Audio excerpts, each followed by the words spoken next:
Hello, and thank you for stopping by on the Therapist Poetry Podcast, where we meet real people from real life and they share their real experiences with us, their real stories. We're actually about to go and meet a therapist now, so follow me and let's go meet them. Oh, I nearly forgot. If you are moved by their story, then don't forget to let them know and leave them a comment. Don't be stingy and keep all that positivity to yourself. Hello, today we're lucky to have Bruno with us, who is a psychotherapist based in Ireland, but originally from Brazil. And a really interesting topic today. So Bruno is here to share his experience and his poem with ayahuasca. Thank you for coming in. And yeah, could you tell us a little bit about that, please, Bruno? Thank you, Ricky. Thanks for having me. Yes, well, it was a powerful experience, talking about ayahuasca. Like, I'm from Brazil originally, and, it's a common thing in Brazil, but I never did that because I was afraid, and then came to Ireland, ended up doing it here, like, for the chance, like, so, yes, it's an experience where you're going to go very deep, you're going to bring your traumas back or, you know, perspectives that you didn't even have before, and it's going to help with a lot of deep work, if you will. Mm. And ayahuasca is like a for people that doesn't know it, it's like a tea, a brew of mix of two plants in the Amazon, and the indigenous people have been using this for thousands of years, as a spiritual sacred practice, so yeah, it's a way to access your inner world and the spiritual world. Yeah. And I mean, so many people have used it. Interesting as your role as a psychotherapist as well. It's often been used in therapy, hasn't it? But it's not quite in the UK at the moment, but there's some movements going on that it might possibly come back. How would you recommend that? Yes, I think so. The integration, Yeah. of course, going to somewhere safe where, people that have received proper training. But yes, definitely, and with therapy, even like it's even better, you need the integration because it's so much going on during the ceremony, so much happening. Like it's hard to, it's like a lucid dream, a huge lucid dream that you don't have control of it. So you need a space where you're going to integrate, make sense of your experience. Mm. Really interesting. And I'd definitely like to try it myself one day. Yeah. So, I mean, what is one thing that you wish you knew at the time of your first ceremony? I think it's like not to create too many expectations, because I remember I was in college at the time and I had a lecture and he was like pushing me to go deep, in therapy. And I was afraid that like these people wouldn't let me go ahead in college if I didn't do enough work in therapy, because the academic part was easy. It was just, do it, right. And it's like, that was no difficult for me, but the most difficult was like that part, and I was, I think, already a year, in therapy. And I remember I was like talking to my therapist, I don't know what else to do, my lecturer told me that. And funny enough, because in that same week when I had this meeting with my lecturer, I received the invitation, like the people say you need to hear the call, is something like you can't be pushed to do the ayahuasca ceremony. It's when you're ready, So that week I received the invitation and I went there, with a lot of expectations. Mm-hmm. I want to get answers for questions that I didn't know, which what they were, So yeah, I remember like doing, going there and expecting to go deep, like in a way that I didn't even understand how, Ricky.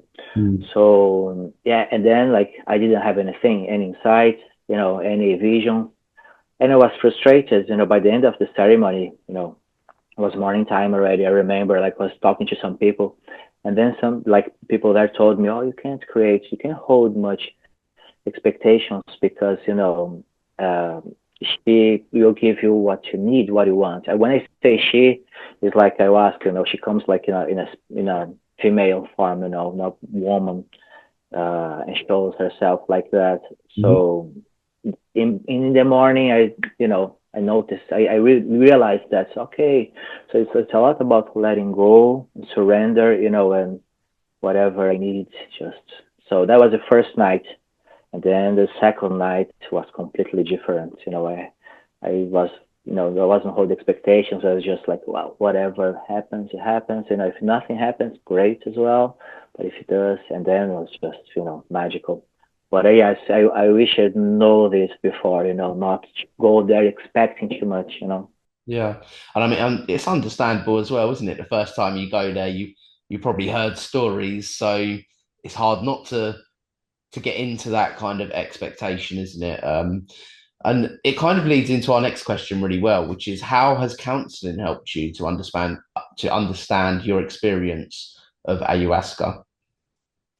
Oh, like it was without counseling, I don't think I'd be in the same place. Actually, no, I think people need to do some because it's a space where you can explore everything that happened without judgment. Like the way therapy comes, is there a space there?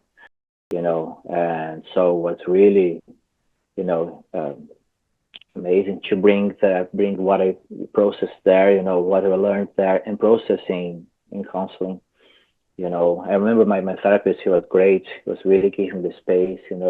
Wasn't judging. Was like, so yeah. It took me, a few months, like weekly sessions to Hmm. understand and go back there. I say, oh yeah, maybe this was that. No, because Mm, in the days of the ceremony, so much going on. Like you can't understand it all. But so counseling gives the ground to put it all together, and start to make sense of it slowly, in yeah, your own pace.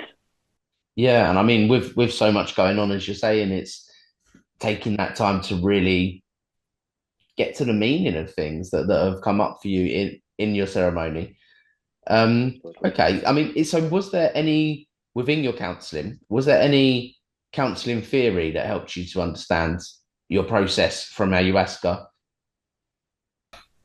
I'd say so. Yes, it was like I can think about two actually. Okay. First is person-centered therapy, which was like from my own perspective. So I was guiding the sessions. I felt I was really listened to, like I was, guiding the sessions in my own time as well. And my therapist, he was really, you know, not just reflecting back, but sometimes bringing some contributions there, some insights. So it was like a collaborative work together. And he also was like used like existential therapy, bit here and there to talk about life, questions like, who am I, what I'm doing here, what is this, spirituality. So those two approaches really match, and Mm, together, and they helped me to process the whole thing. mm. Just thinking about that from the outside, I can really see those two. I haven't experienced ayahuasca ceremony myself, but person centered for you to kind of see what's going on for yourself and existential. I can see how those two really collaborate well together with your experience. Yeah, absolutely. Uh, And what was the most, this is a good question. What was the most Mm-hmm. challenging part of your journey with ayahuasca?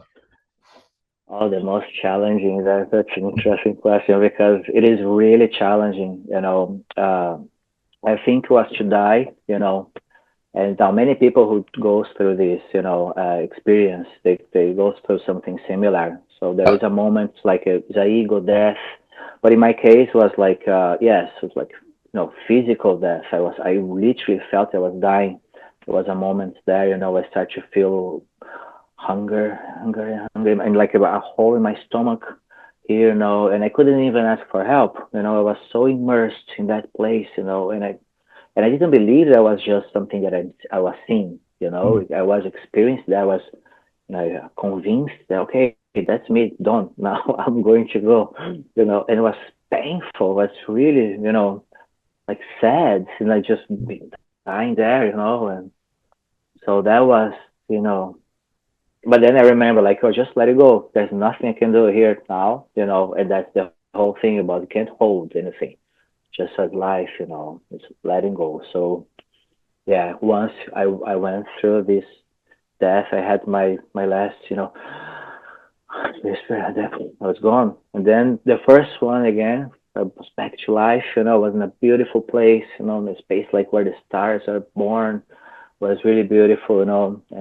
But it was challenging. At the time there. But I remember people telling me like, you need to face it, go through it. And you'll be okay. You'll see something beautiful after that. So just, be gentle. Wow, what an experience. I can hear the existential coming into that as well there. So wow, and having the right people around as well and doing it in a place that's safe feels Oh really yeah. that, yeah. Yeah, you need that, people that, know how to, if something happens like a crisis or like, they know what to do, like, you're Mm. feeling safe. So I suppose that's why I felt, that I could let myself go as well, because I was surrounded by lovely people in an amazing environment with, people that I trust as well. So it's Yeah. just, that was easy to let it go. Yeah, that feels really important. Yeah. And what could you name one thing that had a positive impact on your experience? Yeah, well, I suppose like, I was I was brought as Jehovah Witness and Catholic, as a child, but after years later, I never touched my church when I was young. So I lost my faith, when I started to study, history and politics back in Brazil, and I was just an atheist for many years. So the ceremony helped me to connect with my spirituality. And this is like a new place of support, Ricky, like a shelter that I go if I need some guidance, just for support. Do you know what I mean? So it's a new place for me to reconnect to myself. When before it was just it's nothing after death. That's it. But now it's just more connected to my even my ancestors. I start to study the family history. Like that's amazing. Like so, yeah, it helped me to connect to myself and life in general. I think. Wow, what an incredible thing to get from that, being able to connect with yourself and your roots as well, and your faith. That's amazing. What other parts of your life did the experience impact with this transformation? My relationships definitely something that like yeah, I had some family members that we didn't have good relationship. I didn't accept them very well, probably because I didn't accept myself. And I was like, so it's a love, that develops like a love that comes, not just towards yourself but towards everyone.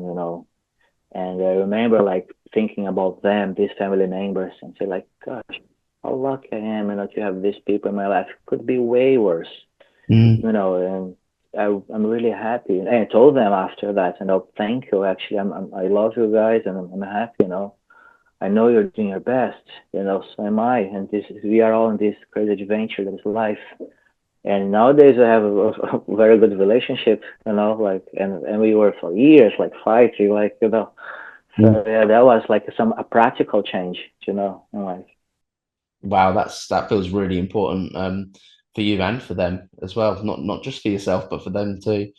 And if this is the last question now, what advice would you give someone else that was going to go to an ayahuasca ceremony? Well, I'd say like not to hold many expectations, like myself. If you want to set intentions, great, but likely, because if you hold it too much, it'll be hard. I think to let it go is part of the process. You know, uh, Also, research, do your research because there are some people doing that. You can trust you're not you didn't receive the proper training or not working ethically. So, well, I'd say, research, ask questions, trust your instincts as well, Yeah. and be gentle, like it's give time to the whole thing settle. It's a huge thing they're doing live, and you remember, it's the real integration happens after the ceremony ends, I think. So just, be kind to yourself. Mhm. I can really hear there the importance of where you do it and who you do it with. That's going to be really important, but also making sense of that after through therapy or whatever way works with different people to really integrate what's happened with the experience. I do know that you've also wrote a poem and you're about going to read that for us. I'm really excited for that. Are you ready? Are you ready to do that now, Bruno? Yes, I'm ready, Ricky. The spirit that speaks in silence. Through my closed eyes, I saw my reality rise. In the darkness of the forest green, a world unseen, vast and serene. Flying through dimensions, no intentions, ready to receive, no need for suspensions. She shows me all, fast and slow. Whether I'm ready, I may never know. The desire is delicious, lips softly bitten, no need for superstition. The magic is written, reality shifts, all I do is feel a truth so raw, yet deeply real. Experiencing the experience, a dance of love, coherence, and awareness. Ayahuasca, professor, lecturer, maestro, singing of life, of death, of all we know. The beauty of music, the trance of the dance, interwoven with coldness, sadness, and chance. Yet, deep within, a warmth remains, a quiet fire amidst the rains.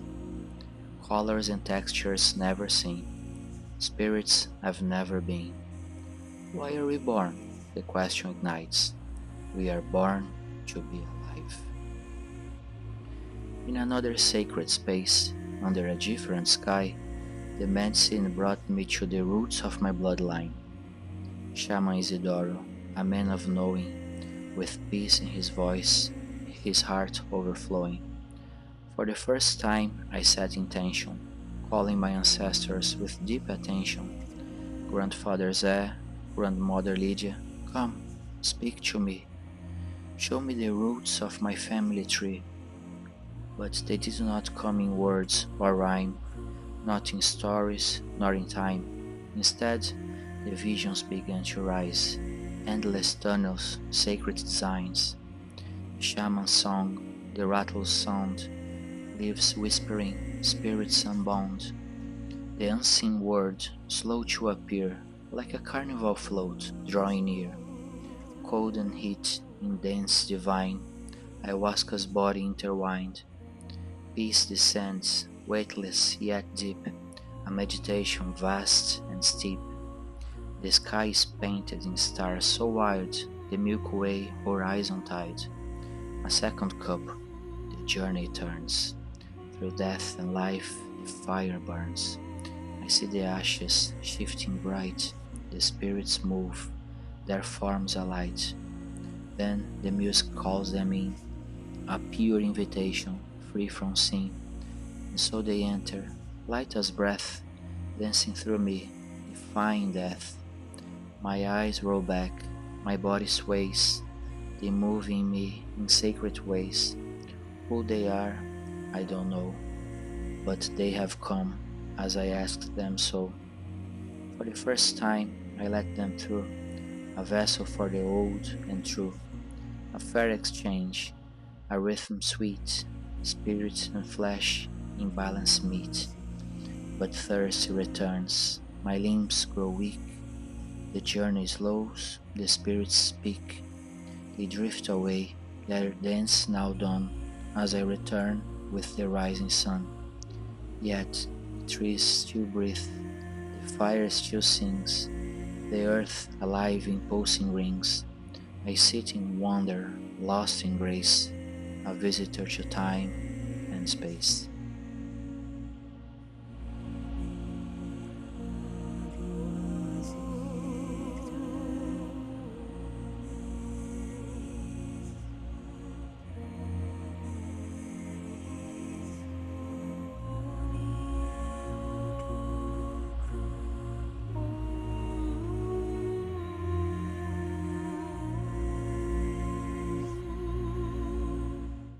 Thank you for watching. Seriously, it means the world to me and our guests that you took the time to watch. Don't forget to hit that subscribe button because it really does help the channel to grow. And equally, you won't miss what's coming next if you do that. The aim of this channel and what me and the guests are trying to do is we're trying to inspire, and we're also trying to give other people a sense of belonging. And at the very least, we're trying to make other people feel seen and heard. And that's our hope with this channel. If this video spoke to you anyway, then please do check out our other videos just here. We will catch you in the next episode.